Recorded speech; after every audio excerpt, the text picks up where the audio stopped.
โจมไหมปลาใหญ่นะโจมไหม เชื่อปลาใหญ่เลย โจมนะ มีคนครับนั้น ดี จุ่มเพื่อลูกไม้ไว้ลูก ปลาใหญ่มาเบิ่งเนาะปลาใหญ่เลยถอนถอน จุ่มพุทธตุ๊ก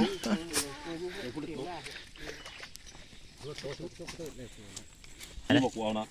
เห็นเนาะ เลิกก็ยัง ปลาใหญ่เอาได้ไหมเฮ้ยใหญ่เลยพี่น้องเอ้ย บอกกินยาอยู่ก็ไม่เอาเลยแค่บอกกินยา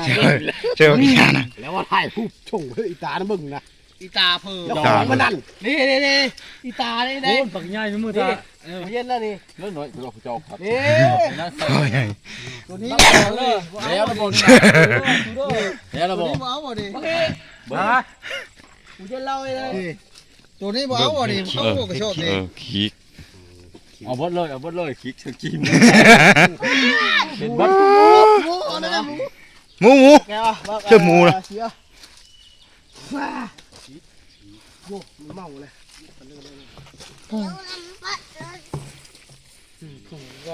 ได้ฟ้าถึงโชยละนุ่ยพระเพชรดาลื่นเนาะมึงนะคัดแต่ชื่อไม่ได้บ้าบุญทองบ้าบุญทองไปเช้านี่เด็กแก่เช้านี่คือนี่แหละบ้าบุญท ป อ ลาง ไปแล้วนี่มัน ได้ไปเลย เฮ้ยมือเลย รอสบีแค ลูกตั้มได้ทำง่ายได้ทำได้หอนนี่บ่หอน ใหญ่เลยพี่น้องเอ้ยใหญ่เลยใหญ่เลยใหญ่เลย นี่ ผู้เล็กน้อยคนเล็กน้ำ หมูก็มีอันนี้ก็คือทีมงานไอ้น้องของบ่จุกน้องพี่น้องเนาะมันก็มาลงบามีงานผู้แขนเล็กๆน้อยเนาะเขาก็มาหาบาจุด หอมผู้เลือดจะเจอในมือเลยมันน้อยเสียเฮาเลือดถ้าฉุดเจอได้ อย่างเงี้ยเรา อะไรปะ เห็นว่ามันลูกคลิก เอาไว้เราเลยโอ้ยเอาเห็ดข่อยบักจุ่มแล้วไปยิงหัวโอ้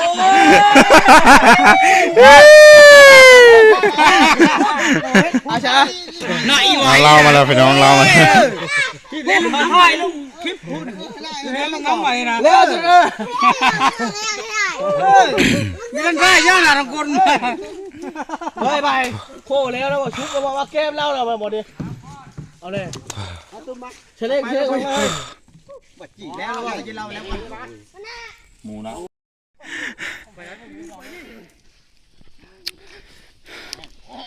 อ้ยปลาเกนนี่ยุบปลาใหญ่พี่เลยเฮ้ย นั่นแล้วตัว เฮ้ยพูดเราลิฟต์แต่ยังเย็นเล่ากี่ได้พูดเราปลูได้พูดเราลิฟต์แต่เย็นเล่าเดี๋ยวยกไปเย็นพื้นน้ำหนึ่ง นี่ผมมาเคยเลยวะไหลรถทงขับรถมีจัดมาหอดเลย ปลาแล่ปลาน่ะเล่ออกมาแล้วออกกุ้ย กุ้ย ต้องย่างจะโต ปุกทองหูบีเป็น โอ้ยมีเห็นปลาจึงลงไปนะ ชอบ ดูย่าว้าวกันชอบนิ้วสีลูกดูย่าว้าวใครจะบักทองนะปลาบักชุบบึกปีนั่นเนี่ยปลาย่องอยู่บักทองไปสมัยเจ็ดโอ้ยต้องเชื่ออีหล่ะนุ้ยดิเร็วปลาคุดปลาฉะแง่บักอะไรเต็มยี่ได้ปลาคุดเต็มต้อยมันลงไปมันปืนลงไปมันลงไปปืนแล้วมันก็แล้วเลยนุ้ยดิจับไปตัวนี้จับค่ะจับ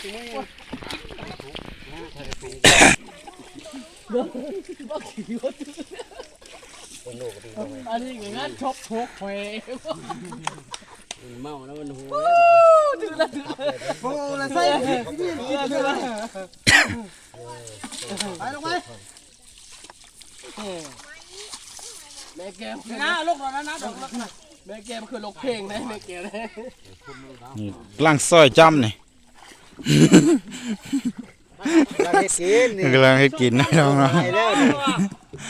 ทำร้อยเลยโน้ยทำร้อยเลย โอ้เฮ้ย ล้อแหละอยู่หักเล็ดนี่ ทำมีล้อก็ทำเป็นๆนะ เพื่อเราลูกไปลงไปเลยพูดว่าก่อนนะนี่เดี๋ยวนี้มาผ่ามาน้ำ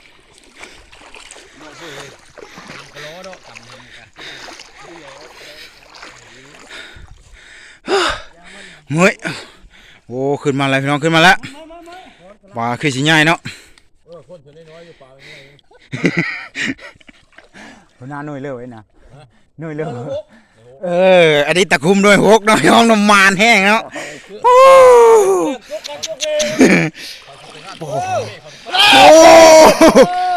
มันอ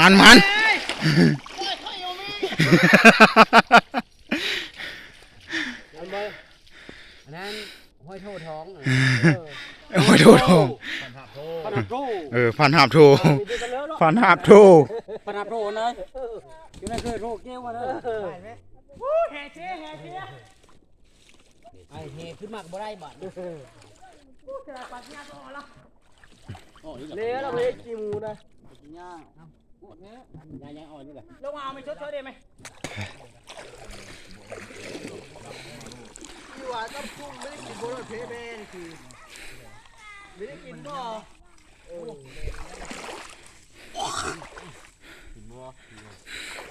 เป้ามันนั่งหกราคาละเฮ้ยไปลูกมือนวดกันละโอ้ยจะโจมขึ้นนั่นละกินอยู่ก้อยไม่เคยว่าลงน้ำเลยมีอยู่ป่านะมีนะตัวเมา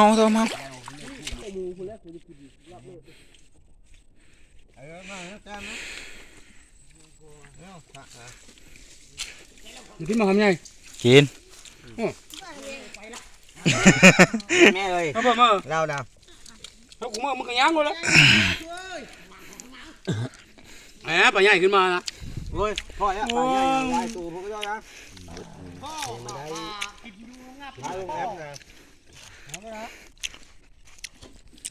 ดักมาบ้ามือเลยอันพี่เรียกว่าพันโทพ่อหัวหน้าพันหาบโทกับหัวหน้าเดือหกขึ้นมาเนาะน้องเนาะ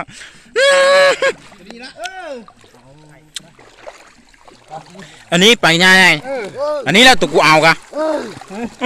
กูเอาจะอ้อแล้วผัดปลาตัวนี้มันต่ำมากโอ้หมาเนาะเนาะปลาแดงว่าปลาแดงว่าไปล้างไม้ไหมล้างไม้ไหมล้างที่ตุ่มเนี่ยปลาได้ขับน้อยอีกแล้ว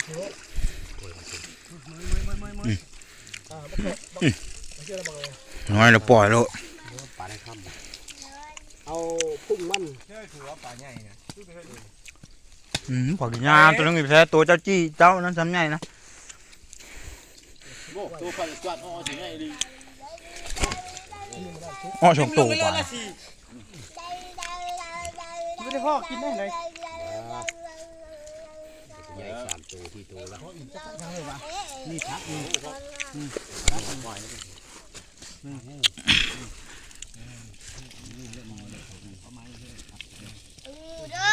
ทำไมก็ดีเลยบดตัวหลังจะไปเห็นรวมโอเคมันเดี๋ยวนี่กินรวมห่วยไว้กินมึงเนี่ยตามข้างมันมีคิดกันเลยใช่ถึงนั้นไม่เอาว่าตัวสองคนดึงคนนะซ้ำไปลงไผ่แต่ห่อเอาละยาเลย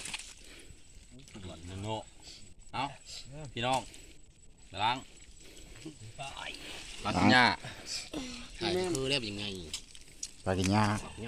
หัวหน้าผัวหัวหน้าปกชอบหน้าปกชอแล้วคือเราปกชอแล้วคือหับโซ่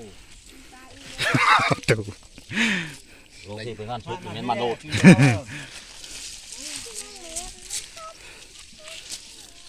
ไปล้างตัวได้เข้ากับอยู่ว่าได้เฮ้ยโตเขาอยู่ได้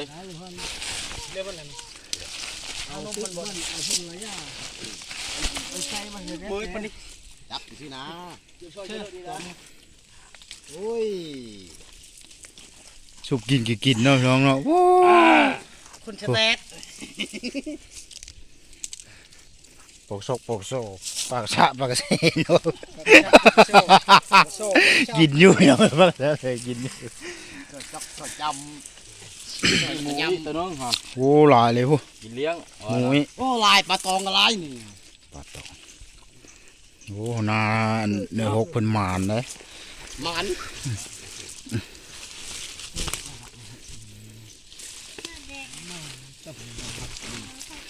สบายดีมั้ง ตัวโลกกระทึก เกิดแตก ล้างดีกว่าสิลม โอ้ยลาบดชอบดูละ โชว์อะไรพ่อเอาไปเอาเนี่ยเลยตัวเบิ้งนี้พูดนะ ผมมึงมีเฮ็ดวิคุณจะเชื่อ โอ้ย มันไม่เชื่อได้เหรอ เอาเฮ้ยพูดมาเลย เอาให้ดู บ้านมึงนี่นะอ๋อเหลือชาญโอ้ยไอ้พุ่งบ้านมึงนะ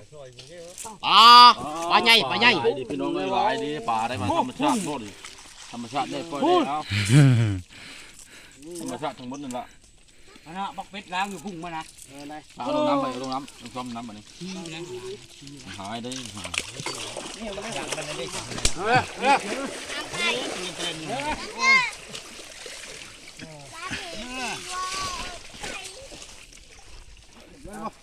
นั่นบ่เรียบร้อยมึงนะย้างก็ได้เบิ้ง